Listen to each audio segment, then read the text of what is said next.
6ನೇ ತರಂಗದಲ್ಲಿ ನಿನ್ನೆ ದಿವಸ ನಾವು ಎಲ್ಲಿ ನೋಡಿದೆವಪ್ಪ ಅಂತ ಕೇಳಿದ್ರೆ 430ನೇ ಅಂಕ 1ನೇ ಅಕಡ ಏನ್ ಹೇಳಿದ್ರು, ಗಂಗಾ ಪದದ ವಾಚ್ಯಕ್ಕೆ ಯಾವ ತೀರದೊಡನೆ ಇರುವ ಸಂಬಂಧವು ಲಕ್ಷಣ ಎಂದು ಹೇಳಲ್ಪಡುತ್ತದೆ ಮತ್ತು 2ನೇ ಅಕಡ ವಾಚಾರ್ಥವನ್ನು ಸಂಪೂರ್ಣ ತ್ಯಾಗ ಮಾಡುವುದರಿಂದ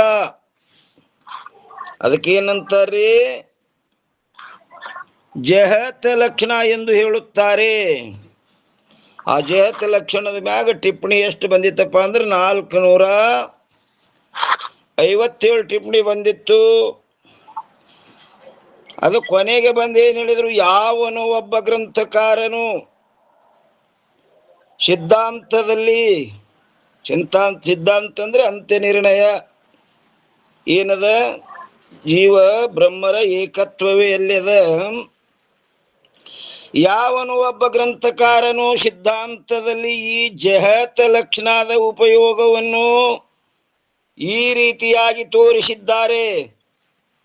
ಈ ಜಹತಿ ಲಕ್ಷಣ ಯಾವನೋ ಒಬ್ಬ ಗ್ರಂಥಕಾರ ಸ್ವೀಕಾರ ಮಾಡ್ಯಾನ. ನಮ್ಮ ವೇದಾಂತಿಗಳು ಅದನ್ನು ಸ್ವೀಕಾರ ಮಾಡೇ ಇಲ್ಲ. ಏನ್ ಮಾಡ್ಯಾರ, ಅದನ್ನು ಬಿಟ್ಟು ಬಿಡುದು. ಜಯತಿ ಲಕ್ಷಣ ಬಿಟ್ಟ ಲಕ್ಷಣದದು. ಅದಕ್ಕೆ ನಮ್ಮ ವೇದಾಂತಿಗಳು ಸ್ವೀಕಾರ ಮಾಡಿಲ್ಲ. ಯಾವುದನ್ನ ಸ್ವೀಕಾರ ಮಾಡ್ಯಾರಪ್ಪ ಅಂತ ಕೇಳಿದ್ರೆ, ಯಾವ್ದು ಸ್ವೀಕಾರ ಮಾಡ್ಯಾರ್ರಿ? ಭಾಗತ್ಯಾಗ ಲಕ್ಷಣ ಸ್ವೀಕಾರ ಮಾಡ್ಯಾರ. ಜಯತನೂ ಇಲ್ಲ, ಅಜತನೂ ಇಲ್ಲ. ಹೇಳ್ತಾರೆ ನೋಡ್ರಿ, ಯಾವನು ಒಬ್ಬ ಗ್ರಂಥಕಾರನು ಸಿದ್ಧಾಂತದಲ್ಲಿ ಈ ಜಹತ ಲಕ್ಷಣದ ಉಪಯೋಗವನ್ನು ಈ ರೀತಿಯಾಗಿ ತೋರಿಸಿದ್ದಾರೆ.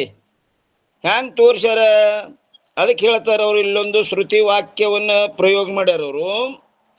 ಸರ್ವಂ ಖಲ್ವಿದಂ ಬ್ರಹ್ಮ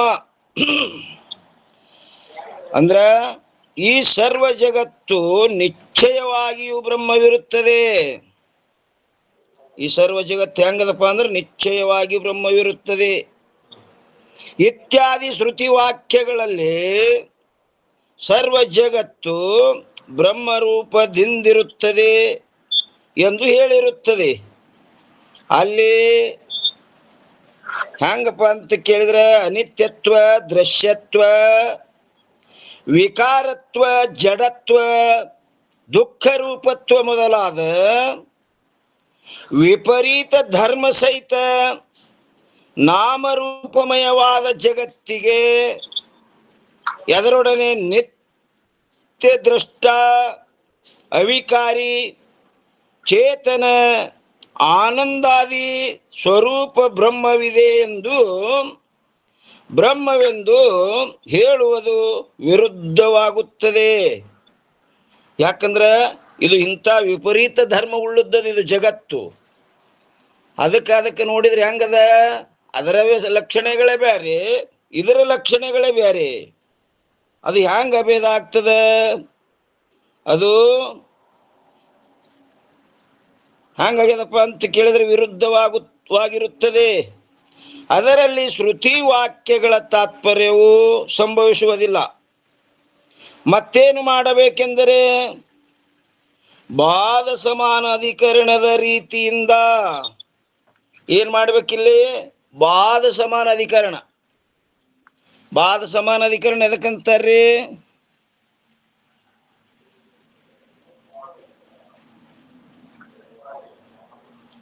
ಯಾವ ವಸ್ತುವೆಂದು ಬಾಧವಾಗಿ ಯಾವ ವಸ್ತುವಿನೊಡನೆ ಅಭೇದವಾಗುವುದು,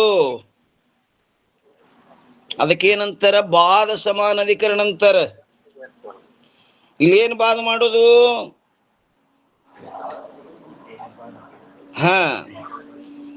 ಇಲ್ಲಿ ಜಗತ್ತಿನ ಏನ್ ಮಾಡೋದ್ರಿ? ನಾಮರೂಪಗಳನ್ನು ಬಾಧ ಮಾಡೋದು. ಜಗತ್ತಿನ ಏನದವ? ನಾಮರೂಪಗಳನ್ನು ಬಾಧ ಮಾಡಿ, ಅಸ್ಥಿ ಬಾತಿ ಪ್ರಿಯ ಏನದ ನೋಡ್ರಿ, ಅದು ಬ್ರಹ್ಮವಿರುತ್ತದೆ. ಅದಕ್ಕಿಲ್ಲಿ ಏನದು ಹೇಳುವುದು ವಿರುದ್ಧವಾಗಿರುತ್ತದೆ. ಅದರಲ್ಲಿ ಶ್ರುತಿ ವಾಕ್ಯಗಳ ತಾತ್ಪರ್ಯವೂ ಸಂಭವಿಸುವುದಿಲ್ಲ. ಮತ್ತೇನೆಂದರೆ, ಮತ್ತೇನು ಮಾಡಬೇಕೆಂದರೆ ಬಾಧ ಸಮಾನಧಿಕರಣದ ರೀತಿಯಿಂದ ಏನ್ ಮಾಡ್ಬೇಕಲ್ಲಿ? ಬಾಧ ಸಮಾನಧಿಕರಣ. ಬಾಧ ಏನ್ ಮಾಡೋದಪ್ಪ ಅಂತ ಕೇಳಿದ್ರೆ, ಈ ಜಗತ್ತಿನ ನಾಮರೂಪ ಎರಡು ಬಾಧ ಅದು ಅಂದ್ರೆ ಉಳಿದುದ್ಯಾವುದು? ಅಸ್ಥಿ ಭಾತಿ ಪ್ರಿಯ. ಅದು ಮಾತ್ರ ಏನದಪ್ಪ ಅಂತ ಕೇಳಿದ್ರೆ ಬ್ರಹ್ಮ ಸ್ವರೂಪವಿದೆ. ಈ ರೀತಿಯಿಂದ ನಾಮರೂಪವನ್ನು ಬಾಧ ಮಾಡಿ ಹೇಳ್ಯಾರ ನೋಡ್ರಿ ಅವರು. ಇಲ್ಲಿ ಬಾಧ ಸಮಾನಧಿಕರಣದಿಂದ ರೀತಿಯಿಂದ ನಾಮರೂಪವನ್ನು ಬಾಧ ಮಾಡಿ, ಇವೆಲ್ಲ ಹೆಂಗವ? ನಾಮರೂಪವನ್ನು ಬಾಧ ಮಾಡಿ. ನಾಮರೂಪ ಹೆಂಗದವ? ವ್ಯಭಿಚಾರಿ ಅದವು. ದಕ್ಷಿಣಾಮೂರ್ತಿ ಸ್ತೋತ್ರದೊಳಗೆ ಹೇಳ್ಯಾರ ನೋಡ್ರಿ, ಏನ್ ಹೇಳ್ಯಾರ? ನಾಮರೂಪಗಳುಂಟೆ ಅರಸಲು ಸೀಮೆ ರೈತನು ತಾನೇ ಒಬ್ಬನೇ, ಭೂಮರೂಪದ ದಕ್ಷಿಣಾಮೂರ್ತಿಂಗೆ ನಮಿಸುವೆನು. ಏನ್ ಮಾಡ್ಬೇಕ್ರಿ? ನಾಮರೂಪವನ್ನು ಬಾಧ ಮಾಡಿ ಅವಶೇಷವಾಗಿ ಉಳಿದಿರುವ ಎದರದ ಜಗತ್ತಿನ ಸಂಬಂಧಿಯಾದ ಯಾವ ಅಧಿಷ್ಠಾನ ಚೇತನವಿರುವುದು, ಅದಕ್ಕೆ ಆ ಸಂಬಂಧಿಯಾದ ಯಾವುದು? ಅಧಿಷ್ಠಾನ ಚೇತನ. ಯಾಕಂದ್ರೆ ಜಗತ್ತು ಅಧ್ಯಸ್ಥದ ಅಧಿಷ್ಠಾನ ಏನದಲ್ಲಿ ಅದರ ಸಂಬಂಧಿ ಅಧಿಷ್ಠಾನ ಚೇತನವಿರುವುದು, ಅದು ಬ್ರಹ್ಮವಿರುತ್ತದೆ. ಈ ಅರ್ಥದಲ್ಲಿ ಶ್ರುತಿ ವಾಕ್ಯಗಳ ತಾತ್ಪರ್ಯವಿರುತ್ತದೆ. ಶ್ರುತಿ ಅಂದ್ರೆ ಉಪನಿಷತ್. ಆದ್ದರಿಂದ ಇಲ್ಲಿ ಸರ್ವ ಶಬ್ದಗಳ ವಾಚ್ಯವಾದ ಯಾವ ನಾಮರೂಪ ಜಗತ್ತಿರುವುದು ಅದೆಲ್ಲವನ್ನು ತ್ಯಾಗ ಮಾಡಿ ಅದಕ್ಕೆ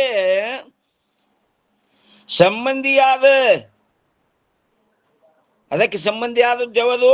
ಅಸ್ಥಿ ಭಾತಿ ಪ್ರಿಯ ರೂಪವಾದ ಅಧಿಷ್ಠಾನವನ್ನು ಬ್ರಹ್ಮ ರೂಪದಿಂದ ಗ್ರಹಣ ಮಾಡಬೇಕು. ಹೆಂಗ್ ಮಾಡ್ಬೇಕು? ನಾಮರೂಪಗಳನ್ನು ಬಾಧ ಮಾಡಿ ಅಸ್ಥಿ ಭಾತಿ ಪ್ರಿಯ ರೂಪವಾದ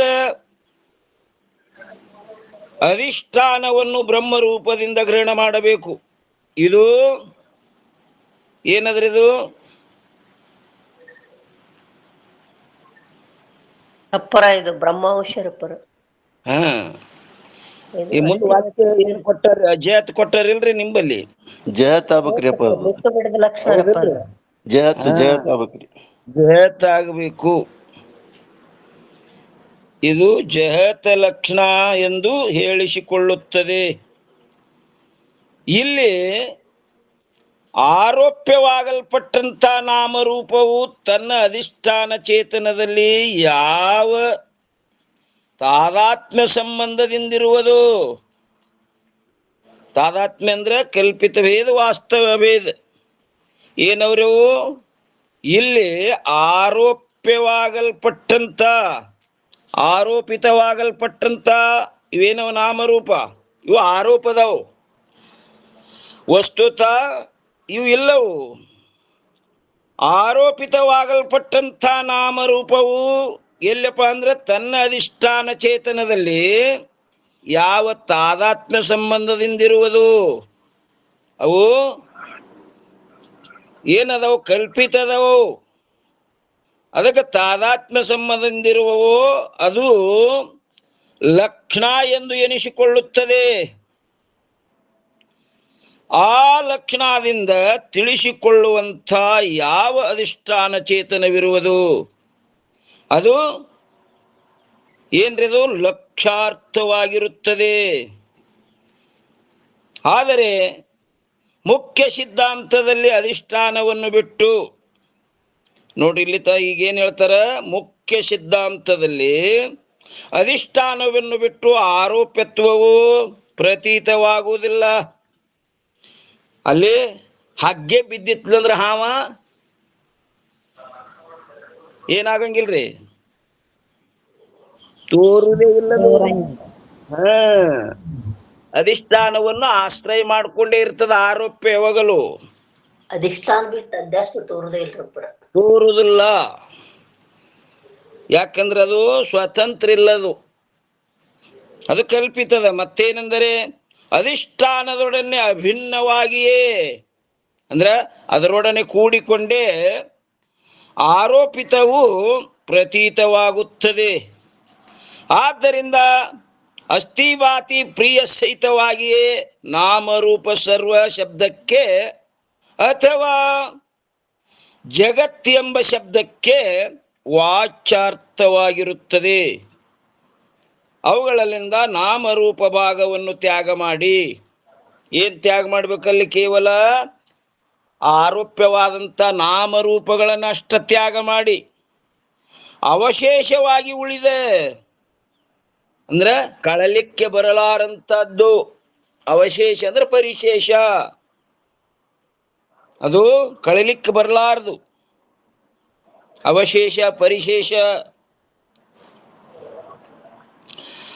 ಉಳಿದ ಯಾವ ಅಸ್ಥಿಭಾತಿ ಪ್ರಿಯ ರೂಪ ಅಧಿಷ್ಠಾನ ಭಾಗವಿರುವುದು ಅದು ಬ್ರಹ್ಮವಿರುತ್ತದೆ. ಹೀಗೆ ಉಕ್ತ ಶ್ರುತಿಯ ವಾಕ್ಯಗತ ಸರ್ವ ಪದಗಳಲ್ಲಿ ಭಾಗತ್ಯಾಗ ಲಕ್ಷಣವೇ ಸ್ವೀಕೃತವಾಗಿದೆ.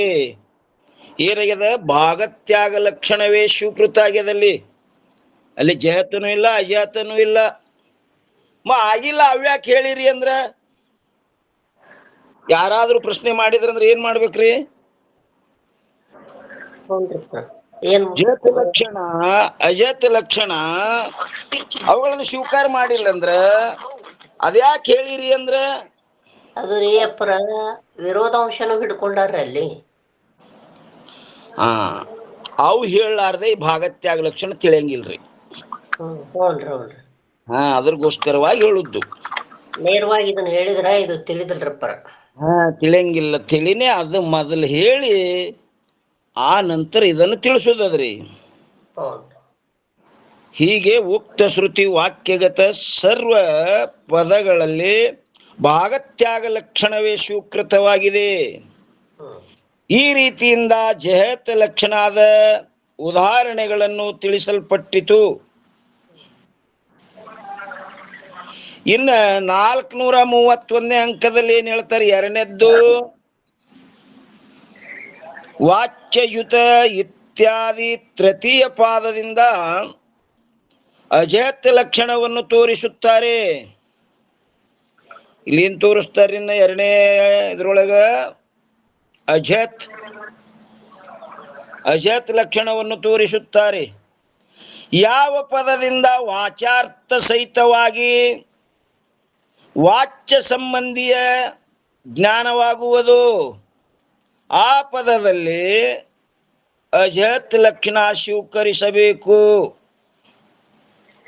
ಹೇಗೆಂದರೆ ಉದಾಹರಣೆ ಕೊಡ್ತಾರೆ ನೋಡ್ರಿ. ಏನ್ ಕೊಡ್ತಾರೆ? ಕೆಂಪು ಓಡುತ್ತಿದೆ ಏನಂತಾರಿ? ಕೆಂಪು ಓಡುತ್ತಿದೆ ಎಂದು ಯಾವನು ಒಬ್ಬನು ನುಡಿದನು. ಅಲ್ಲಿ ಕೆಂಪು ಎಂಬ ಪದಕ್ಕೆ ಕೆಂಪು ಬಣ್ಣವುಳ್ಳ ಕುದುರೆ ಎಂದು ಅಜಹತ್ ಲಕ್ಷಣ ಆಗುತ್ತದೆ. ಯಾಕಂದರೆ ಕೆಂಪು ಅಂದರೆ ಕೆಂಪು ಬಣ್ಣದು ಎಂದಾಗುತ್ತದೆ. ಆದ್ದರಿಂದ ಕೆಂಪು ಪದದ ವಾಚ್ಯವಾದ ಯಾವ ಕೆಂಪು ಬಣ್ಣವಿರುವುದು ಅದು ಕೇವಲ ತಾನೇ ಓಡುವುದು ಸಂಭವಿಸುವುದಿಲ್ಲ. ಆ ಕೆಂಪು ಬಣ್ಣ ತಾನೇ ಓಡ ಸಂಭವಿಸ್ತದೇನ್ರಿ? ಅದು ಅದು ಗುಣ. ಗುಣ ಸ್ವತಂತ್ರ ಇರಂಗಿಲ್ಲ ಅದು. ಆ ಗುಣ ಅಂದ್ರೆ ಎದಕ್ಕಂತಾರ್ರಿ? ಗುಣಿಯನ್ನು ಆಶ್ರಯ ಮಾಡಿದ್ದಕ್ಕೂ ಗುಣ ಅಂತಾರಪ್ಪ. स्वतंत्र ओम नमः शिवाय स्वतंत्र न रहे अन्य आश्रित रहे सो गुण कहिए. गुण द्रव्य कर्म ते भिन्न होए, जाति मात्र का आश्रय होए सो गुಣ ಕಹೆ.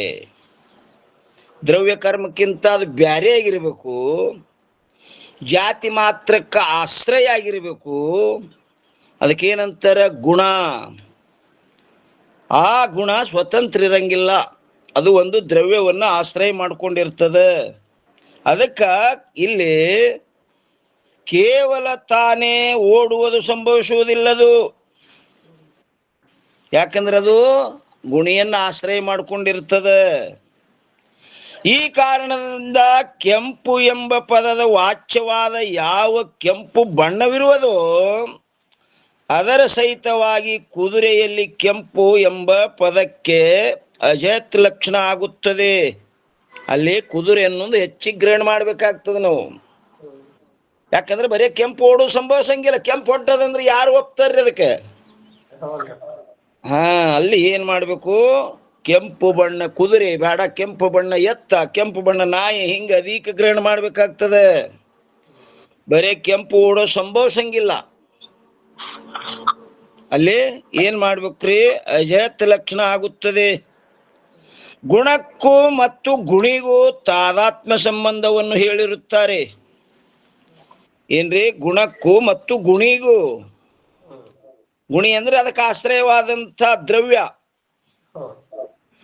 ಗುಣಕ್ಕೂ ಮತ್ತು ಗುಣಿಗೂ ತಾದಾತ್ಮ್ಯ ಸಂಬಂಧವನ್ನು ಹೇಳಿರುತ್ತಾರೆ. ಮತ್ತು ಕೆಂಪು ಕೂಡ ರೂಪದ ಒಂದು ಏನಿರ್ತದ್ರಿ?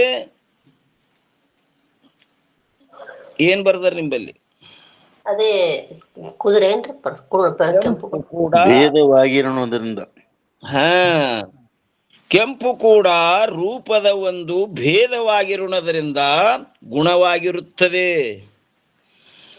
ಆದ್ದರಿಂದ ಒಂದ್ಯಾಕಡ ಕೆಂಪು ಪದದ ವಾಚ್ಯವಾದ ಯಾವ ಕೆಂಪು ಗುಣವಿರುವುದು ಅದರ ಗುಣಿಯಾದ ಏನ್ರದು ಅಶ್ವದೊಡನೆ ಯಾವ ತಾದಾತ್ಮ್ಯ ಸಂಬಂಧವಿರುವುದು ಅದು ಲಕ್ಷಣ ಎಂದು ಎನಿಸಿಕೊಳ್ಳುತ್ತದೆ. ಮತ್ತು ಎರಡನೇ ಕಡ ವಾಚ್ಯವು ತ್ಯಾಗವಾಗದೆ, ನೋಡ್ರಿ ನಂತರ ವಾಚ್ಯವು ತ್ಯಾಗವಾಗದೆ ಅಧಿಕವು ಗ್ರಹಣವಾಗಿರುವುದರಿಂದ ಅಲ್ಲಿ ಏನಾಯ್ತು? ಅಧಿಕ ಗ್ರಹಣ ಏನಾಯ್ತು? ಕುದುರೆ ಅಂತ ಅಧಿಕ ಗ್ರಹಣ ಆಯ್ತಲ್ಲಿ. ಕೆಂಪು ಅನ್ನೋದ್ರ ಜೊತೆ ಕುದುರೆ ಒಂದು ಗ್ರಹಣ ಆಯ್ತ್ರಿ. ಅಧಿಕ. ಯಾಕಂದ್ರೆ ಕೆಂಪು ತಾನೇ ಓಡು ಸಂಭವಿಸಂಗಿಲ್ಲ. ಅದಕ್ಕಲ್ಲಿ ಕೆಂಪು ಬಣ್ಣ ಕುದುರೆ ಅನ್ನೋದು ಏನಾಯ್ತ್ರಿ? ಅಧಿಕವು ಆಗಿರುವುದರಿಂದ ಅಲ್ಲಿ ಅಜತ್ ಅಂದ್ರೆ ಬಿಡದ ಲಕ್ಷಣ. ಅದು ಮೊದಲನೇದ್ದು ಬಿಟ್ಟ ಲಕ್ಷಣ. ಇದು ಬಿಡದ ಲಕ್ಷಣ ರೀ. ಬರೀ ಕೇವಲ ಬಿಡದ ಲಕ್ಷಣ. ಆ ಬಿಟ್ಟು ಬಿಡದ ಅಂದ್ರೆ ನೀವು ಮತ್ತೆ ಇದಕ್ಕೆ ಹೋಗ್ತೀರಿ ಭಾಗತ್ಯಾಗಕ್ಕೆ. ಇದು ಬಿಡದ ಲಕ್ಷಣ ಎಂದೆನಿಸುತ್ತದೆ.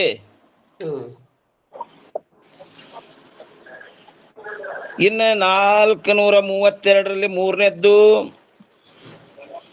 ಏಕವಾಚ್ಯ ಇತ್ಯಾದಿ ಚತುರ್ಥ ಪಾದದಿಂದ. ಟಿಪ್ಪಣಿ ನೋಡ್ರಿಪ್ಪ, ಟಿಪ್ಪಣಿ ಅದ್ರಿ ಒಂದು ಟಿಪ್ಪಣಿ ಉಳಿತು ನೋಡ್ರಪ್ಪ ಒಂದಿಲ್ಲಿ. ಎಲ್ಲಿ? ವಾಚ್ಯವು ತ್ಯಾಗವಾಗದೆ ಅಧಿಕವು ಗ್ರಹಣವಾಗಿರುವುದರಿಂದ ಇದಕ್ಕೇನಂದ್ರು ಅಜತ್ ಲಕ್ಷಣ ಎಂದೆನಿಸುತ್ತದೆ ಅನ್ನೋದ್ರ ಮ್ಯಾಗ 400 ಎಷ್ಟಪ್ಪ ಅಂದ್ರೆ 58 ಏನಂತಾರ್ರಿ?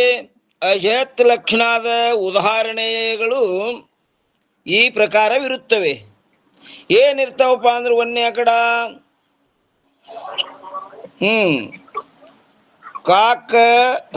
ಕಾಕ್ಯಭ್ಯೋ ದಧಿರಕ್ಷತಾಂ. ಏನಂತಾರ್ರಿ? ಕಾಕ್ಯಭೋ ದಧಿರಕ್ಷತಾಂ ಅಂದ್ರ ಸಣ್ಣ ಇರುವೆಗಳನ್ನು ಹೋಗಲಾಡಿಸುವುದಕ್ಕೋಸ್ಕರ ಬಿಸಿಲಿನಲ್ಲಿ ಮೊಸರನ್ನು ಇಟ್ಟು ಅಲ್ಲಿ ಒಬ್ಬ ಸೇವಕನನ್ನು ಕೂಡಿಸಿದ ಯಜಮಾನನು ಏನ್ ಹೇಳ್ದ? ಕಾಗೆಗಳಿಂದ ಈ ಮೊಸರನ್ನು ರಕ್ಷಣೆ ಮಾಡು. ಮೊಸರ ಇತ್ತು, ಮೊಸರಿಗೆ ಸಣ್ಣ ಇರಿಬೇಗಿವ್ರಿ. ಅವು ಹ್ಯಾಂಗ ಹೋಗ್ಬೇಕಪ್ಪ ಅಂದ್ರೆ ಅದೊಂದ್ ಜರ ಬಿಸಿಲಾಗಿಟ್ರೆ ತಾನೇ ಹೋಗ್ತಾವಂತ ಅಂಗ್ಳಾಗ ಇಟ್ಟಿದ್ರು. ಇನ್ ಇಟ್ಟುಗಳ ಹಿಂದೆ ಕಾಗಿ ಬೆನ್ನತ್ತವ, ಒಂದ್ ಸ್ವಲ್ಪ ಕುತ್ತು ಕಾಯಪ್ಪ ಅಂತ ಒಬ್ಬ ಸೇವಕನಿಗೆ ಮಾಲ ಕೇಳಿದ್ದ. ಸೇವಕನನ್ನು ಕೂಡ್ರಿಸಿದ ಯಜಮಾನನು ಏನ್ ಹೇಳ್ದ? ಕಾಗೆಗಳಿಂದ ಈ ಮೊಸರವನ್ನು ರಕ್ಷಣೆ ಮಾಡು ಎಂದು ಹೇಳಿದನು. ಈ ವಾಕ್ಯದಲ್ಲಿ ಕಾಕ ಎಂಬ ಪದಕ್ಕೆ ವಾಚ್ಯವಾದ ಯಾವ ಕಾಗೆಗಳೆಂಬ ಪಕ್ಷಿಗಳಿರುವವೋ ಕೇವಲ ಅವುಗಳಿಂದ ಮಾತ್ರ ಈ ಮೊಸರನ್ನು ರಕ್ಷಣೆ ಮಾಡು ಎಂದು ಹೇಳಿರುವುದಿಲ್ಲ. ಬರೀ ಕಾಗೆಟ್ಟೆ ನೋಡಂದಿಲ್ಲ. ಮತ್ತೇನಂದನವ? ವಕ್ತೃವಿನ ತಾತ್ಪರ್ಯವಿರುವುದಿಲ್ಲ. ಹಿಂಗ ಕಾಗೆಗಳಷ್ಟೇ. ಮತ್ತೇನೆಂದರೆ ಮೊಸರನ್ನು ಭಕ್ಷಣ ಮಾಡುವುದರಲ್ಲಿ ಕಾಗೆಗೆ ಸಜಾತಿಗಳಾದ ಬೆಕ್ಕು,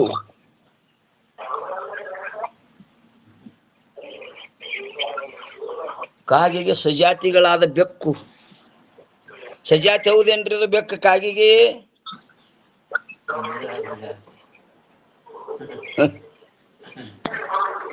ವಿಜಾತಿರಿಪ್ಪ. ಹಾ, ಮತ್ತ ಅವ್ರು ಹೇಳ್ಯಾರಲ್ಲ ಕಾಗೆಗಳೇ ಸಜಾತಿ ಆದ ಬೆಕ್ಕಂದಾರ ಅವ್ರು. ಹೌದ್ರಿ, ವಿಜಾತಿ ಐತ್ರಿಪ್ಪ. ಹಾ ರೀ. ಅಂದ್ರ ಮೊಸರಾಗ ಕವಲು ಮಾಡತ್ ಹೇಳ್ಯಾರಂದ್ರ ಹೆಂಗ್ರಿ? ಕಾಗಿ ಬೆಕ್ಕ ನಾಯಿ ಅದು ತಿನ್ಗುಡ್ಬೇಡತ್ತಂದ ಅವ್ರು ತಾತ್ಪರ್ಯ ಹಿಂಗದ್ರಿಪ್ಪ. ಹಾ, ಮೊಸರನ್ನ ಭಕ್ಷಣ ಮಾಡುವುದರಲ್ಲಿ ಸಜಾತಿ ಅದಾವೇ ವಿನಾ. ಹೌದ್ರಿಪ್ಪ. ಹಾ, ಅದು ಜಾತಿಗೆ ಹಚ್ಚಿದ್ರೆ ಸಜಾತಿ ಇಲ್ಲ. ಇಲ್ಲ. ಹಾ, ಒಂದ್ ಯಾವ್ದನ್ ಊಟ ಆಗಿಲ್ಲ ನೋಡ್ರಿ, ವಿಕ್ಷೇಪ ಮಾಡ್ಲಿಕ್ಕತ್ತದ. ಅದು ಕಾನ್ಫರೆನ್ಸ್ ಕಾಲ್ದಾಗ ಅದ್ರಿಪ್ಪ. ಕಾನ್ಫರೆನ್ಸ್ ಕಾಲ್ದವ್ರು ನೋಡ್ರಿ ಆ ಕಡೆ ರೀ. ಹಾ, ನೋಟ್ ಮಾಡ್ರಿಪ್ಪ ಅವ್ರ, ನೋಟ್ ಮಾಡ್ರಿಪ್ಪ. ಏನಂತಾರ್ರಿ? ಕಾಗೆಯ ಸಜಾತಿಗಳಾದ ಬೆಕ್ಕು. ಸಜಾತಿ ಎದ್ರಾಗಪ್ಪ ಅಂತ ಕೇಳಿದ್ರೆ ಮೊಸರು ತಿನ್ನುವುದರಲ್ಲಿ ಸಜಾತಿ ಅದಾವು. ಬೆಕ್ಕನು ತಿಂತಾವ, ಕಾಗಿನೂ ತಿಂತಾವ ಮೊಸರ. ಅದಕ್ಕ ಕಾಗೆಯ ಸಜಾತಿಗಳಾದ ಬೆಕ್ಕು ಮೊದಲಾದವುಗಳಿಂದಲೂ ಕೂಡ ಮೊಸರನ್ನು ರಕ್ಷಿಸಬೇಕು ಎಂಬ ವಕ್ತೃವಿನ ತಾತ್ಪರ್ಯವಿರುತ್ತದೆ. ಆದ್ದರಿಂದ ಕಾಕಪದಕ್ಕೆ ವಾಚ್ಯವಾದ ಯಾವ ವಾಯಸ್ಪಕ್ಷಿಗಳು ಅಂದ್ರೆ ಕಾಗೆಗಳು ಇರುವವೋ ಅವುಗಳಿಗೆ ಬಿಡಾಲ್ ಅಂದ್ರೆ ಬೆಕ್ಕು ಮೊದಲಾದವುಗಳೊಡನೆ ಯಾವ ಸಜಾತಿಯ ಸಂಬಂಧವಿರುವುದು? ಸಜಾತಿ ಇಲ್ಲಪ್ಪ ಅಂದ್ರೆ ಮೊಸರು ತಿನ್ನುವುದರಲ್ಲಿ ಸಜಾತಿ. ಅವು ಬಿ ತಿಂತಾವ. ಅಲ್ಲಿ ಕಾಗಿಗೆ ಜಾತಿ ಸಂಬಂಧ ಸಜಾತಿ ಅಲ್ಲ, ಮೊಸರು ತಿನ್ನುವುದರಲ್ಲಿ ಅವು ತಿಂತಾವ, ಅದಕ್ಕೆ ಸಜಾತಿ. ಅದು ಲಕ್ಷಣ ಇರುತ್ತದೆ ಮತ್ತು ವಾಚ್ಯವು ತ್ಯಾಗವಾಗಿಲ್ಲ, ಅಧಿಕವು ಗ್ರಹಣವಾಗಿರುತ್ತದೆ. ಅಲ್ಲಿ ಯಾವುದು ತ್ಯಾಗ ಆಗಿಲ್ಲ, ಅಧಿಕ ಗ್ರಹಣ ಆಗ್ಯದಲ್ಲಿ. ಮತ್ತೇನಂದ್ರೆ ಆ ಬೆಕ್ಕ ಅಂತ. ಆದ್ದರಿಂದ ಅಜಹತ್ ಲಕ್ಷಣ ಇರುತ್ತದೆ. ಇದೆಂತ ಲಕ್ಷಣ? ಅಜಹತ್. ಇನ್ನು ಎರಡನೇ ಕಡ ಅದರಂತೆ ಏನಂತಾರೆ? ಕ್ಷೇತ್ರದಲ್ಲಿ ಬೆಳೆಯನ್ನು ರಕ್ಷಿಸುವುದಕ್ಕೋಸ್ಕರ ಎತ್ತರವಾಗಿ ಹಾಕಿದ ಮಂಚಕ್ಕೆ ಅಟ್ಟ ಅಂತಾರ. ಅಂಟ ಹಾಕ್ತಾರಲ್ಲ ಹೊಲಗೊಳದಾಗ, ಅಂತಕ್ಕಿಂತ ಅಟ್ಟ ಅಂದಾರ ಅವರು. ಮಂಚದ ಮೇಲೆ ಕುಳಿತಿರುವ ಪುರುಷನು ಏನ್ ಮಾಡ್ತಾನ?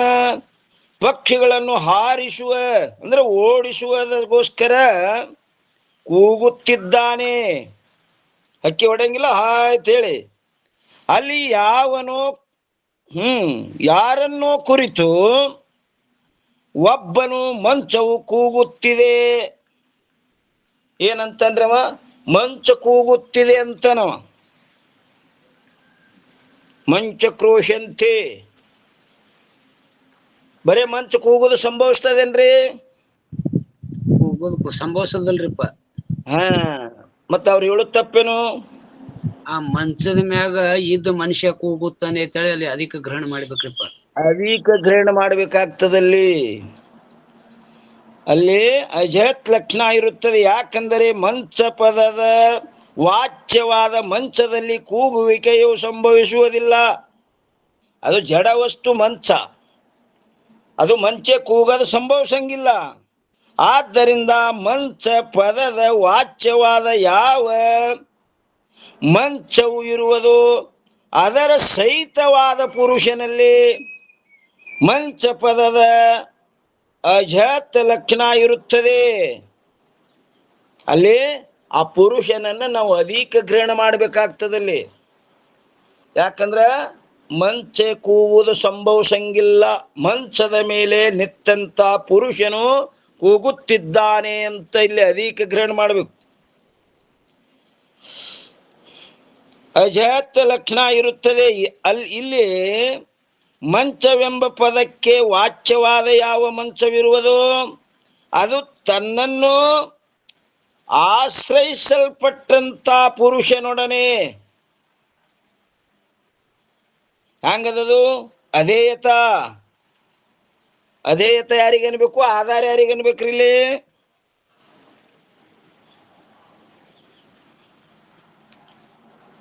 ಅಧೇಯತ ಪುರುಷ ಅಧೇಯತ ಅದಾನ. ಆಧಾರ ಮಂಚದ ಮ್ಯಾಕ್ ಕುತ್ತು ಕೂಗ್ಲಿಕತ್ತಾನಿಲ್ಲ. ಹೌದ್ರಿಪ್ಪ. ಅಧೇಯತ ಸಂಬಂಧದಿಂದ ಇರುತ್ತದೆ. ಆ ಅಧೇಯತ ಸಂಬಂಧವು ಲಕ್ಷಣ ಇರುತ್ತದೆ. ಮತ್ತು ಯಾಕಂದ್ರೆ ಅಲ್ಲಿ ಬರೇ ಮಂಚು ಕೂಗ್ತದಂದ್ರೆ ಅಲ್ಲಿ ಅರ್ಥ ಸಂಭವಿಸಂಗಿಲ್ಲ. ಏನ್ ಮಾಡ್ಬೇಕು? ಅಲ್ಲೊಬ್ಬ ಪುರುಷನನ್ನ ಅಧಿಕ ಗ್ರಹಣ ಮಾಡ್ಬೇಕಾಗ್ತದ. ಅರ್ಜುನ್ ಕಲಾದಿಗೆ ಅವರ ತಮ್ಮದು ವಿಡಿಯೋ ಬಂದ್ ಮಾಡ್ರಿಪ್ಪ.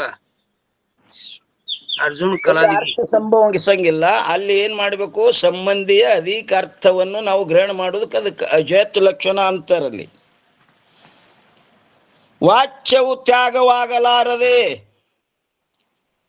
ಏನ್ರಿ? ಮಂಚನು ಪದ ತ್ಯಾಗ ಆಗಲಾರದೆ ಅಧಿಕವು ಗ್ರಹಣವಾಗಿರುತ್ತದೆ. ಆದ್ದರಿಂದ ಅಜತ್ ಲಕ್ಷಣ ಇರುತ್ತದೆ. ಇನ್ನು 3, 4 ಇನ್ನೊಂದು ಉದಾಹರಣೆ ಕೊಡ್ತಾರ ನೋಡಿ. ಅದರಂತೆ ಏನ್ರಿ? ಛತ್ರಿ ಉಳ್ಳವರು ಹೋಗುತ್ತಿದ್ದಾರೆ. ಏನಂತಾರ್ರಿ? ಛತ್ರಿ ಹಿಡ್ಕೊಂಡು ಮನುಷ್ಯ ಓಡ್ತಾನ ಅನ್ಬೇಕಲ್ರಪ್ಪರ. ಛತ್ರಿ ಉಳ್ಳವರು ಹೋಗುತ್ತಿದ್ದಾರೆ. ಛತ್ರಿ ಹಿಡಿದ ಮನುಷ್ಯ.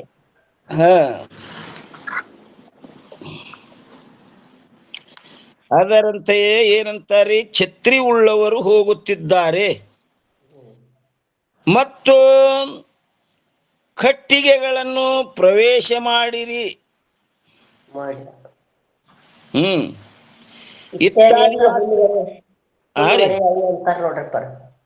ಕಟ್ಟಿಗೆ ಹೊರಿ ಬರ್ಲಿ ಅಂತಾರ ನೋಡ್ರಿ. ಹುಲ್ಲು ಹೊರಿ ಬರ್ಲಿ ಅಂತಾರ. ಬರೀ ಕಟ್ಟಿಗೆ ಹೊರಿ ಬರ್ತದ್ರಿ? ಅದು ಆಗಲ್ರಪ್ಪ. ಕಟ್ಟಿಗೆ ಹೊತ್ತ ಮನುಷ್ಯ ಓಡ್ತಾನಂತ ಗ್ರಹಣ ಮಾಡ್ಬೇಕಲ್ರಿ.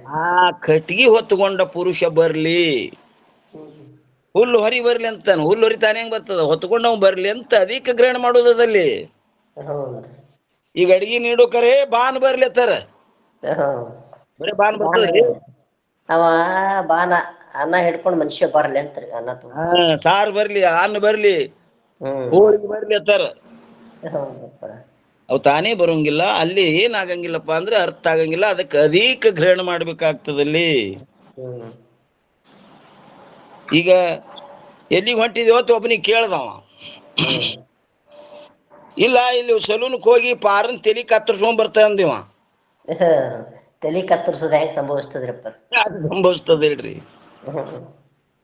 ಆ ತಲಿಯನ್ನ ಬಿಡದೆ ಆ ತಲೆಗೆ ಸಂಬಂಧಪಟ್ಟ ಕೂದಲನ್ನು ಕತ್ತರಿಸ್ಕೊಂಡ್ ಬರ್ತೀನಿ.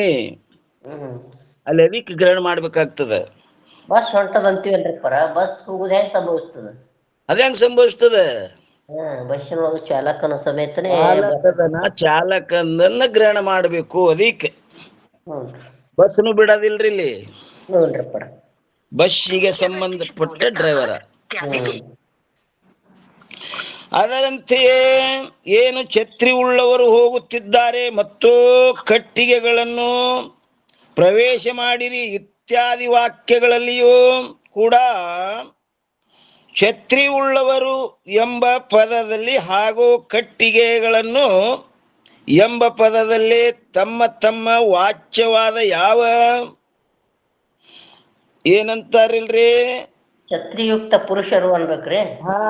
ಛತ್ರಿಯುಕ್ತ ಪುರುಷರು ಹಾಗೂ ಕಟ್ಟಿಗೆಗಳ ಸಮೂಹಗಳನ್ನೇ ನಿರುವವೋ ಅವುಗಳ ಸಹಿತವಾಗಿ ಅವುಗಳ ಸಂಬಂಧಿಗಳಾಗಲ್ಪಟ್ಟಂತಹ ಯಾರು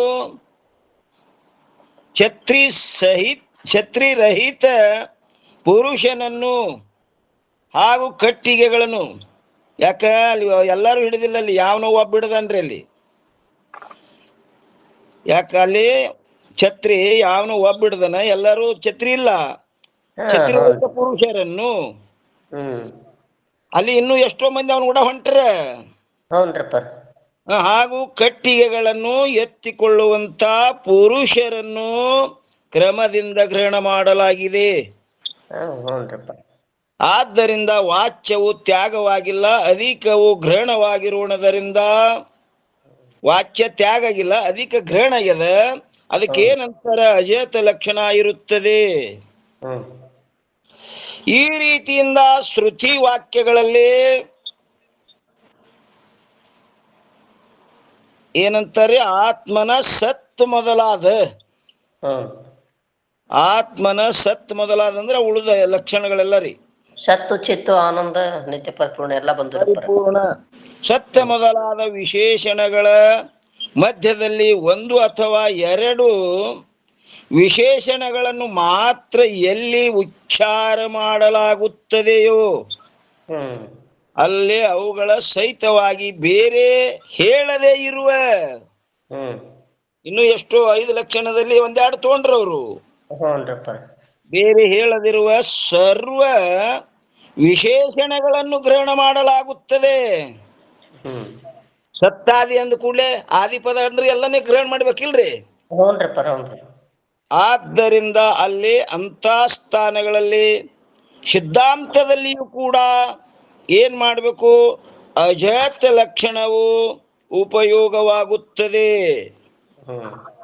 ಸತ್ತಾದಿ ಅಂದ ಕೂಡಲೇ ಅವು ಸಹಿತ ಚಿತ್ತ ಆನಂದ ನಿತ್ಯ ಪರಿಪೂರ್ಣ ಅವು ಸಹಿತ ನಾವು ಅದಕ್ಕೆ ಗ್ರಹಣ ಮಾಡ್ಬೇಕಾಗ್ತದೆ. ಟಿಪ್ಪಣಿ ಮುಗಿತಲ್ರಿ? ಎಲ್ಲಿ ಬಂದಿತ್ರಿ ಇದು? ಇಲ್ಲಿ ಬಂದಿತ್ತು ನೋಡ್ರಪ್ಪ ಮ್ಯಾಗ.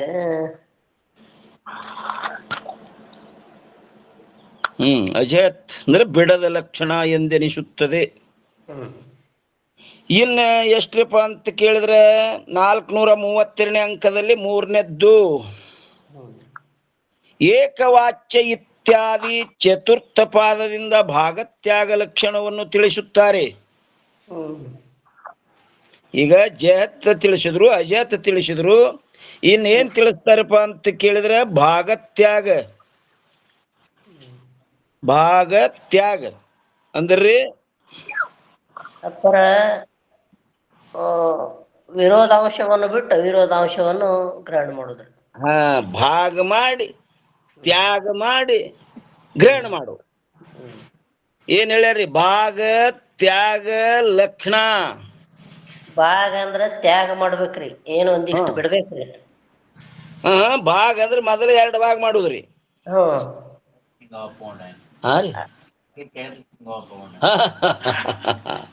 ಮಾಯಾಂಶನ ಬಿಡ್ಬೇಕ್ರಿ, ಬ್ರಹ್ಮ ಅಂಶನ ಗ್ರಹಣ ಮಾಡ್ಬೇಕಲ್ರಿ.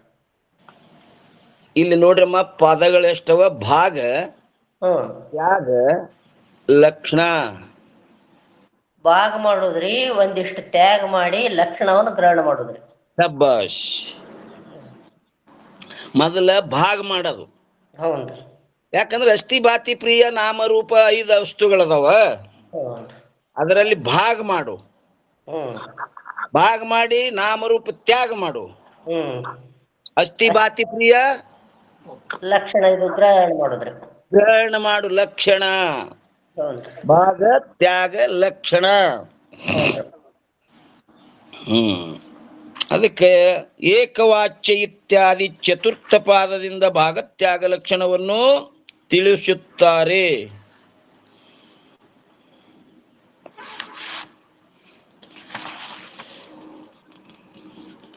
ಏನಂತಾರ ನೋಡ್ರಿ, ಇಲ್ಲಿ ಪದಗಳ ವಾಚಾರ್ಥದಲ್ಲಿ 2 ಭಾಗ ಮಾಡಿ, ಆ ಪದಗಳ ವಾಚಾರ್ಥದಲ್ಲಿ 2 ಭಾಗ ಮಾಡಿ, ಒಂದು ಭಾಗವು ತ್ಯಾಗವಾಗಿ ಮತ್ತೊಂದು ಭಾಗವು ಗ್ರಹಣವಾಗುವುದು. ಅಲ್ಲಿ ಭಾಗ ತ್ಯಾಗ ಲಕ್ಷಣ 3 ಪದ ಅದಾವ ನೋಡ್ರಿ ಇಲ್ಲಿ. ಹ್ಞೂನ್ರಪ್ಪ. ಭಾಗ ತ್ಯಾಗ ಲಕ್ಷಣ. ಲಕ್ಷಣ ಅನ್ನೋದು ಯಾವಾಗಲೂ ಗ್ರಹಣ ಮಾಡುದ್ರಿ. ಹ್ಞೂನ್ರಪ್ಪ. ಭಾಗತ್ಯಾಗ ಲಕ್ಷಣ ಹೇಳಲ್ಪಡುತ್ತದೆ. ಭಾಗತ್ಯಾಗಕ್ಕೆನೆ ಆಗල ಹೇಳಿದ್ರಿ ನೋಡ್ರಿ, ಬತ್ ನೋಡಿಲ್ಲಿ ಜದ ಲಕ್ಷಣರಪ್ಪರ. ಜಯದ ಜಯತ್ ಲಕ್ಷಣ ಅಂದ್ರೆ ಬಿಟ್ಟು ಬಿಡದ ಲಕ್ಷಣ. ಅದು ಜಯತ್ ಲಕ್ಷಣ ಕೇವಲ ಬಿಡುದದ, ಅಜಯತ್ ಲಕ್ಷಣ ಕೇವಲ ಹಿಡಿಯುದದ. ಅದಕ್ಕ ಇದು ಮಾತ್ರ ಹಂಗದ ಬಿಟ್ಟು ಬಿಡದ ಲಕ್ಷಣ ಅಂದ್ರೆ ಬಿಡೋದು ಇಲ್ಲ, ಹಿಡಿಯೋದು ಇಲ್ಲ. ಜಯದ್ ಅಜತ್ ಅಂದ್ರೆ ಬಿಟ್ಟು ಬಿಡದ ಲಕ್ಷಣ. ಭಾಗ ತ್ಯಾಗ ಲಕ್ಷಣ. ಭಾಗ ಮಾಡಿ ತ್ಯಾಗ ಮಾಡಿ ಲಕ್ಷಣ ಮಾಡುದು. ಅಲ್ಲಿ ಭಾಗತ್ಯಾಗ ಲಕ್ಷಣ ಹೇಳಲ್ಪಡುತ್ತದೆ. ಭಾಗತ್ಯಾಗಕ್ಕನೆ ಜಯದ ಅಜತ್ ಲಕ್ಷಣ ಎಂತಲೂ ಕೂಡ ಕರೆಯುತ್ತಾರೆ. ಹೇಗೆಂದರೆ ಪ್ರಥಮದಲ್ಲಿ ನೋಡಲ್ಪಟ್ಟ ಪದಾರ್ಥವನ್ನು ಉದಾಹರಣೆ ಕೊಡ್ತಾರೆ. ಹೆಂಗಂದ್ರ ಪ್ರಥಮದಲ್ಲಿ ನೋಡಲ್ಪಟ್ಟ ಪದಾರ್ಥವನ್ನು ಅನ್ಯ ದೇಶದಲ್ಲಿ ನೋಡಿದ ಯಾವನು ಒಬ್ಬನು ಅದುವೇ ಇದು ಇರುತ್ತದೆ ಎಂದು ಹೇಳುತ್ತಾನೆ. ಅದುವೇ ಇದು. ಆ ದೇಶ ಕಾಲ ಬಿಡುದ್ರಪ್ಪರ, ಅವನ ವೇಷಭೂಷಣ ಎಲ್ಲಾ ಬಿಡುದು. ಇಲ್ಲಿ ದೇಶ ಕಾಲನು ಬಿಡುದು, ಅವನೇ ಇವನು. ಅಷ್ಟೇ ನೋಡ್ರಿ. ಈಗ ನೋಡ್ರಪ್ಪರ, ಅದಕ್ಕ ಎಲ್ಲಾ ಕಡೆ ಕಾಶಿ ದೇಶದ ಒಬ್ಬ ಮನುಷ್ಯ ಇಲ್ಲಿ ಈಗ ನಾವು ಕಾಶಿಗೆ ಹೋಗಿದ್ವಿ ಅಂತ ಇಟ್ಕೋರಪ್ಪರ. ಅಲ್ಲಿ ಕಾಶಿ ರಾಜನ್ ನೋಡಿದ್ದೆವು. ಅವ ಕಾಶಿ ರಾಜ ಯೌವನ ಅವಸ್ಥೆ ಇದ್ದ, ರಾಜ ಪೋಷಾಕ ಹಾಕಿದ್ದ, ಸಿಂಹಾಸನ ಮೇಲೆ ಕೂತು ರಾಜ್ಯದ ಎಲ್ಲಾ ಚಟುವಟಿಕೆ ನಡೆಸಿದ್ದನ್ರಪ್ಪರ. ಕೆಲವು ದಿವ್ಸಕ್ಕ ಅವ ಇಲ್ಲಿಗೆ ಬಂದನ್ರಪ್ಪರ. ಆ ರಾಜನು ತ್ಯಾಗ ಮಾಡಿ ಬಂದಾನ, ಅವನ ವೇಷಭೂಷಣಗಳು ತ್ಯಾಗ ಆಗ್ಯಾವ. ಜಟಾಜೂಟ ಬಿಟ್ಕೊಂಡು ಸನ್ಯಾಸಿಯಾಗಿ ಬಂದಾನ್ರಪ್ಪರ. ಈಗ ಅಲ್ಲಿ ರಾಜ ಪೋಷಾಕು, ಸಿಂಹಾಸನ, ಯೌವನ ಅವಸ್ಥೆ ಬಿಡುದು, ಇಲ್ಲಿ ಸನ್ಯಾಸಿ ಜಟಾಜೂಟನ್ನು ಬಿಡುದ್ರಿ. ಏನ್ ಅವನೇ ಇವನು ನೋಡ್ರಿ. ಪಿಂಡ ಮಾತ್ರ ಅದುವೇ ಇದು ಅದ. ಹ್ಞೂನ್ರಪ್ಪ. ಅವೇನಿದ್ವು ಅಲ್ಲಲ್ಲ ಅವೆಲ್ಲ ಬಿಟ್ಟು ಬಳಕ ಏನ್ ಶರೀರ ಅದ ನೋಡ್ರಿ ಪಿಂಡ, ಅದು ಮಾತ್ರ ಅವನೇ ಇವನು. ಆ ಕಾಲನು ಬಿಡು, ಈ ಕಾಲನು ಬಿಡು, ಆ ದೇಶನು ಬಿಡು, ಈ ದೇಶನು ಬಿಡು, ಅವನಷ್ಟೇ ಗ್ರಹಣ ಮಾಡುದ್ರಿ. ಶರೀರ ಮಾತ್ರ ಏನದ ಅವನೇ ಇವನು. ಅದಕ್ಕೆ ಇದು ಇರುತ್ತದೆ ಎಂದು ಹೇಳುತ್ತಾನೆ. ಇಲ್ಲಿ ಭಾಗತ್ಯಾಗ ಲಕ್ಷಣ ಇರುತ್ತದೆ. ಯಾಕಂದರೆ ಅತೀತ ಅಂದ್ರೆ ಕಳೆದು ಹೋದ ಭೂತಕಾಲ, ಭೂತಕಾಲ ಮತ್ತು ಏನಂತಾರೆ ಹಾಗೂ ಅನ್ಯ ದೇಶದಲ್ಲಿ, ಕಾಲದಲ್ಲಿ ಹಾಗೂ ಅನ್ಯ ದೇಶದಲ್ಲಿ ಇರುವ ವಸ್ತುವಿಗೆ ಅದು ಅದುವೇ. ಯಾಕಂದ್ರೆ ಭೂತಕಾಲದಲ್ಲಿ ಆಗಿದ್ರೆ ಅದು ಅತೀತ ಕಳೆದು ಹೋದ ಭೂತಕಾಲ ಕಾಲದಲ್ಲಿ ಹಾಗೂ ಅನ್ಯ ದೇಶದಲ್ಲಿ ಇರುವ ವಸ್ತುವಿಗೆ ಏನಂತಾರೆ? ಅದು ಅಲ್ಲೇನು ನೋಡಿದ್ವಲ್ರಿ. ಅದು ಎಂದು ಹೇಳುತ್ತಾರೆ. ಆದ್ದರಿಂದ ಅತೀತ ಕಾಲ ಸಹಿತ ಹಾಗೂ ಅನ್ಯ ದೇಶ ಸಹಿತವಾದ ವಸ್ತು ಅದು ಎಂಬ ಪದಕ್ಕೆ ವಾಚಾರ್ಥವಾಗಿರುತ್ತದೆ. ಅದನ್ನು ಬಿಡ್ಲಾರ್ದೆ ಅಲ್ಲಿ ಅನ್ಯ ದೇಶದಲ್ಲಿ ನೋಡಿದ್ದು ಅದು ಅಂತಂದ್ವಿ ಅಂದ್ರೆ ವಾಚ್ಯಾರ್ಥನು ವಾಚಾರ್ಥವಾಗಿರುತ್ತದೆ. ಮತ್ತು ಇನ್ನು ಎರಡನೇದೇನ್ ಹೇಳ್ತಾರೆ ನೋಡ್ರಿ, ವರ್ತಮಾನ ಕಾಲದಲ್ಲಿ ಹಾಗೂ ಸಮೀಪ ದೇಶದಲ್ಲಿ ಇರುವಂತ ವಸ್ತು ಏನಂತಾರ್ರಿ? ಇದು ಅಂತಾರ. ಯಾಕಿದು ವರ್ತಮಾನದಲ್ಲೇ ಸಮೀಪದಲ್ಲಿದ. ಅದು ಭೂತಕಾಲ ಅದು ಕಳೆದ ಹೋದ ದೇಶ, ಅದು ಎಷ್ಟೋ ದೂರ ದೇಶದಲ್ಲಿ ಇದ್ದುದಕ್ಕೆ ಅದು ಅಂತಾರ. ಈಗ ವರ್ತಮಾನ ಕಾಲದಲ್ಲಿ ಹಾಗೂ ಸಮೀಪ ದೇಶದಲ್ಲಿ ಇರುವಂತ ವಸ್ತುವಿಗೆ ಇದು ಎಂದು ಕರೆಯುತ್ತಾರೆ. ಆದ್ದರಿಂದ ವರ್ತಮಾನ ಕಾಲ ಸಹಿತ ಹಾಗೂ ಸಮೀಪ ದೇಶ ಸಹಿತವಾದ ವಸ್ತು ಇದು ಎಂದು ಪದಕ್ಕೆ ವಾಚ್ಯಾರ್ಥವಾಗಿರುತ್ತದೆ. ಮತ್ತು ಭೂತಕಾಲ ಹಾಗೂ ಅನ್ಯ ದೇಶ ಸಹಿತವಾದ ಯಾವ ವಸ್ತು ಇರುವುದೋ ಅದುವೇ ವರ್ತಮಾನ ಕಾಲ ಹಾಗೂ ಸಮೀಪ ದೇಶ ಸಹಿತವಾಗಿ ಇರುತ್ತದೆ ಎಂದು ಹೇಳುವುದು ಸಮುದಾಯದ ವಾಚಾರ್ಥವಾಗಿರುತ್ತದೆ. ಅದು ಕಾಲ ದೇಶ ಸಹಿತ ಎರಡು ಹಿಡ್ಕೊಂಡಿರ್ತದಲ್ರಪ್ಪ. ಹಾ, ಆದರೆ ಅದು ಸಂಭವಿಸುವುದಿಲ್ಲ. ಯಾಕಂದರೆ ಭೂತಕಾಲಕ್ಕೂ ಹಾಗೂ ವರ್ತಮಾನ ಕಾಲಕ್ಕೂ ವಿರೋಧವಿರುತ್ತದೆ. ಅದು ಆ ಕಾಲ ದೇಶ ಇದು ಆಗುದಿಲ್ರಪ್ಪ. ಅದು ಇದು ಅನ್ನೋದು ಅದು ಅಂದ್ರೆ ಅದು ಏನಾಯ್ತು, ಅದು ಹಿಂದೆ ನೋಡಿ ಪರೋಕ್ಷ ಆಯ್ತ್ರಿ. ಅದು ಅಂದ್ರೆ ಇದು ಅಂದ್ರೆ ಅಪರೋಕ್ಷ, ಇಲ್ಲೇ ಈಗ ಎದುರಿಗೆ ಅದು ಪ್ರತ್ಯಕ್ಷ. ಹಾ, ಅದು ಭೂತಕಾಲಕ್ಕೂ ಹಾಗೂ ವರ್ತಮಾನ ಕಾಲಕ್ಕೂ ವಿರೋಧವಿರುತ್ತದೆ. ಅದರಂತೆ ಅನ್ಯ ದೇಶಕ್ಕೂ ಹಾಗೂ ಸಮೀಪ ದೇಶಕ್ಕೂ ವಿರೋಧವಿರುತ್ತದೆ ಅದು.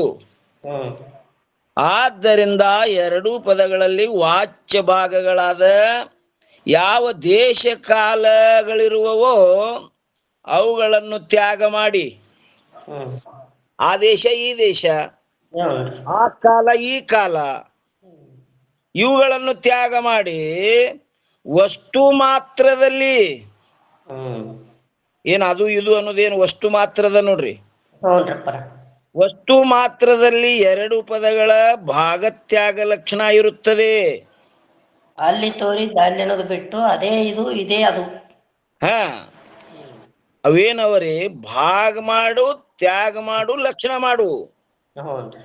ಆ ದೇಶ ಈ ದೇಶ ಅನ್ನೋದು ಬಿಡು, ಆ ಕಾಲ ಈ ಕಾಲ ಅನ್ನೋದು ಬಿಡು,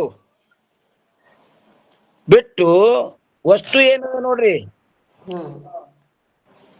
ಆ ವಸ್ತು ಮಾತ್ರಲ್ಲಿ ಏನದಪ್ಪ ಅಂದ್ರೆ ಅದವನೇ ಇವ ಅದನ.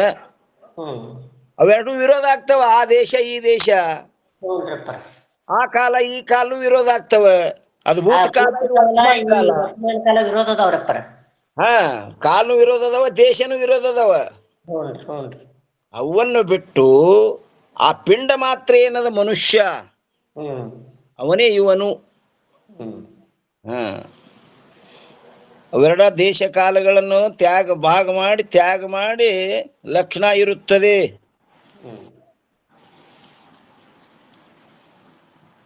ಈಗ ಸಾಮಾನ್ಯವಾಗಿ ಒಬ್ಬ ಕುರಿ ಕಾಯವನು ತಿಳ್ಕೊರಿ, ಇನ್ನೊಬ್ಬ ಯಾವದನ ಒಬ್ಬ ರಾಜ ಅದನ.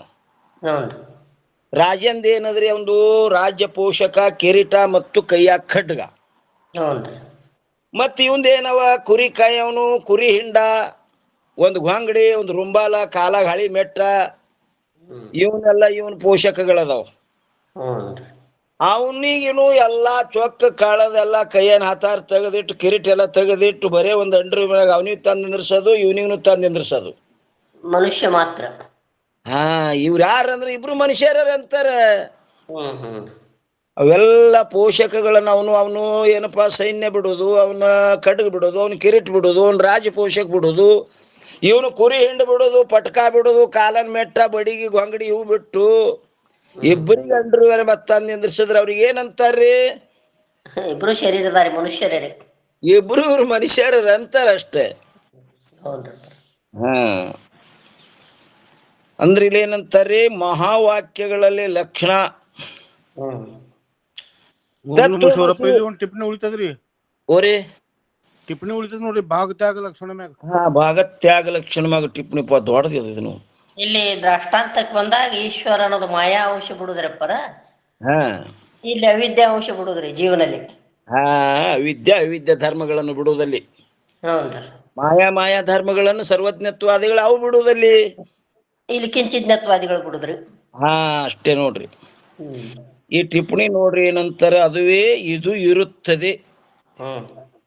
ಈ ವಾಕ್ಯದಲ್ಲಿರುವ ಯಾವ ಅದು ಮತ್ತು ಇದು, ಅದು ಅಂದ್ರೆ ಭೂತಕಾಲ, ಇದು ಅಂದ್ರೆ ವರ್ತಮಾನ ಕಾಲ. ಅದು ಮತ್ತು ಇದು ಎಂಬ ಎರಡು ಪದಗಳು ಪರಸ್ಪರ ಏನಪ್ಪ ಅಂತ ಕೇಳಿದ್ರೆ ಸಮಾನ. ಅಂದ್ರೆ ಒಂದೇ ವಿಭಕ್ತಿಯ ಬಲದಿಂದ ಒಂದೇ ಅರ್ಥವನ್ನು ಕೊಡುವಂಥವುಗಳಾಗಿರುವುದರಿಂದ ಲಕ್ಷಣ ಸಮನ್ವಯದವರಪ್ಪರ ಅದು ಸತ್ತು ಚಿತ್ತು ಆನಂದ ಸ್ವರೂಪ, ಇದು ಸತ್ತು ಚಿತ್ತು ಆನಂದ ಸ್ವರೂಪ. ಹಾ ಈಗ ಆ ದೇಶ ಕಾಲಗಳನ್ನು ಬಿಟ್ಟು ವಸ್ತು ಮಾತ್ರ ಏನದ್ರಿ, ಅದುವೇ ಇದು ಅದ.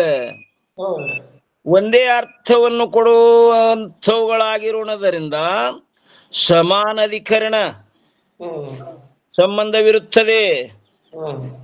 ಸಮಾನಾಧಿಕರಣ ಎದಕ್ಕಂತಾರ್ರಿ? ಎರಡು ಲಕ್ಷಣ ಸಮನ್ವಯ ಇರ್ತಾವಲ್ರಪ್ಪರ. ಹಾ, ಅವು ದೇಶ ಕಾಲ ಮತ್ತು ದೇಶ ಕಾಲಾದಿಗಳನ್ನು ಬಿಟ್ಟು ಬಳಕ ಏನದ್ರಿ, ಅದುವೇ ಇದು. ಇದು ಸಮಾನಾಧಿಕರಣ ಸಂಬಂಧವಿರುತ್ತದೆ. ಅದರ ಸಮಾನಾಧಿಕರಣ ಸಂಬಂಧದ ಬಲದಿಂದಲೇ ಅವುಗಳ ಅದು ಮತ್ತು ಇದು, ಅದು ಮತ್ತು ಇದು ಎಂಬುಗಳ ವಾಚಾರ್ಥವಾದ ಯಾವ ಪರೋಕ್ಷ ವಸ್ತು ಮತ್ತು ಅಪರೋಕ್ಷ ವಸ್ತುಗಳಲ್ಲಿ, ಅದು ಅನ್ನೋದು ಪರೋಕ್ಷ ಅದ್ರಿ, ಇದು ಅನ್ನೋದು ಅಪರೋಕ್ಷ ಅದ್ರಿ. ಅಪರೋಕ್ಷದ ಪರೋಕ್ಷ ವಸ್ತು ಮತ್ತು ಅಪರೋಕ್ಷ ವಸ್ತುಗಳಲ್ಲಿ ಏಕತ್ವವು ಪ್ರತೀತವಾಗುತ್ತದೆ. ಆದರೆ ಆ ಎರಡು ವಾಚ್ಯಗಳು ವಿರೋಧಿ ಧರ್ಮ ಉಳ್ಳವುಗಳಾಗಿ ಏನಂತಾರೆ, ವಿರೋಧಿ ಧರ್ಮ ಉಳ್ಳವುಗಳಾಗಿರೋಣದರಿಂದ ಅವುಗಳಲ್ಲಿ ಏಕತ್ವವು ಸಂಭವಿಸುವುದಿಲ್ಲ. ಅವುಗಳಲ್ಲಿ ಏನ್ರಿ, ವಾಚಾರ್ಥದಲ್ಲಿ ವಿರೋಧದ ಅದಕ್ಕೆ ಸಂಭವಿಸಂಗಿಲ್ಲ.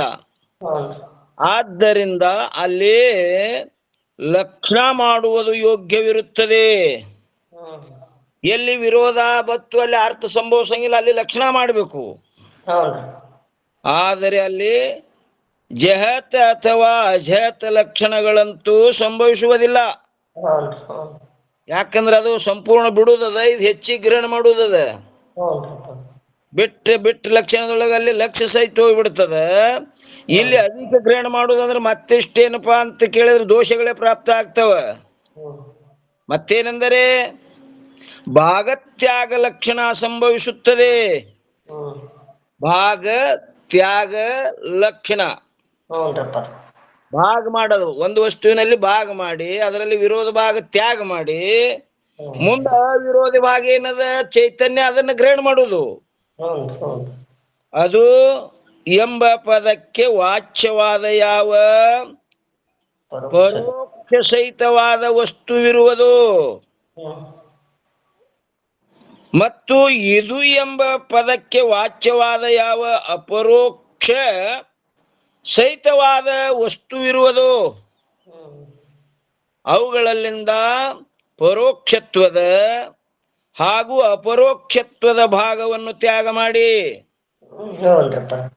ಅದು ಅಂದ್ರ ಪರೋಕ್ಷತ್ವ ತ್ಯಾಗ ಮಾಡು, ಇದು ಅಂದ್ರ ಅಪರೋಕ್ಷ ತ್ಯಾಗ ಮಾಡು. ಅವಿರೋಧಿ ಆಗಲ್ಪಟ್ಟಂತ ವಸ್ತು ಮಾತ್ರವನ್ನು ಗ್ರಹಣ ಮಾಡಬೇಕು. ಏನು ಪಿಂಡದಲ್ಲಿ ನೋಡ್ರಿ, ಅಲ್ಲಿ ಪಿಂಡ ಅದು ಮಾತ್ರ ವಿರೋಧಿ ಅದ. ಅಲ್ಲಿ ಇದ್ದುದು ಅದೇ ಅದ, ಇಲ್ಲಿ ಇದ್ದುದು ಅದೇ ಅದ. ಇಲ್ಲಿ ಪರೋಕ್ಷತ್ವ ಅಪರೋಕ್ಷತ್ವ ಭಾಗಗಳು ವಸ್ತುವಿನೊಡನೆ ಆಶ್ರಯತ ಸಂಬಂಧದಿಂದಿರುತ್ತವೆ. ಮತ್ತು ಎರಡನೇದ್ದು ವಸ್ತು ಭಾಗವು ತನ್ನ ಸ್ವರೂಪದೊಡನೆ, ಅದು ಯಾರ ಜೊತೆ ಯಾರಿಗೆ ಆಶ್ರಯ ಇಲ್ಲದು. ಆ ವಸ್ತು ಏನದ ತನ್ನ ಸ್ವರೂಪದೊಡನೆ ತಾದಾತ್ಮ್ಯ ಸಂಬಂಧದಿಂದಿರುತ್ತದೆ. ಈ ಸಂಪೂರ್ಣ ವಾಚ್ಯ ಭಾಗವು ಯಾವ ವಸ್ತುವಿನೊಡನೆ ಆಶ್ರಯತ ಹಾಗೂ ತಾದಾತ್ಮ್ಯ ಸಂಬಂಧದಿಂದ ಇರುವುದೋ ಅದು ಲಕ್ಷಣ ಇರುತ್ತದೆ. ಅದೇನದ್ರಿ, ಲಕ್ಷಣ ಇರುತ್ತದೆ. ಈ ಟಿಪ್ಪಣಿ ಇನ್ನೊಮ್ಮೆ ನೋಡೋಣ್ರಮ್ಮ. ನಾಳಿನ ದಿವಸ ಈ 459 ಯಾಕೋ ಒಂದ್ ಸ್ವಲ್ಪ ವ್ಯತ್ಯಾಸ ಅನ್ಸಲ್ಕತ್ತದ. ಇನ್ನೊಮ್ಮೆ ವಿಚಾರ ಮಾಡಿ ನಾವು ಓದ್ಕೊಂಡಿಲ್ರಿ, ಇದು ಮತ್ತೊಮ್ಮೆ ಓದ್ಕೊಂಡು ನೋಡೋಣ್ರಿ. ಇಲ್ಲಿಯ ಪರ್ಯಂತರ ಸದ್ಗುರುಗಳ ಕೃಪಾಶೀರ್ವಾದದಿಂದ ನಡೆದು ಬಂದ ವಿಷಯ ಈ ವಾಗ್ರೂಪ ಸೇವೆ ಗುರುಪಾದದಲ್ಲಿ ಅರ್ಪಿಸಿ ಇವತ್ತಿನ ವಿಷಯಕ್ಕೆ ಮಂಗಲ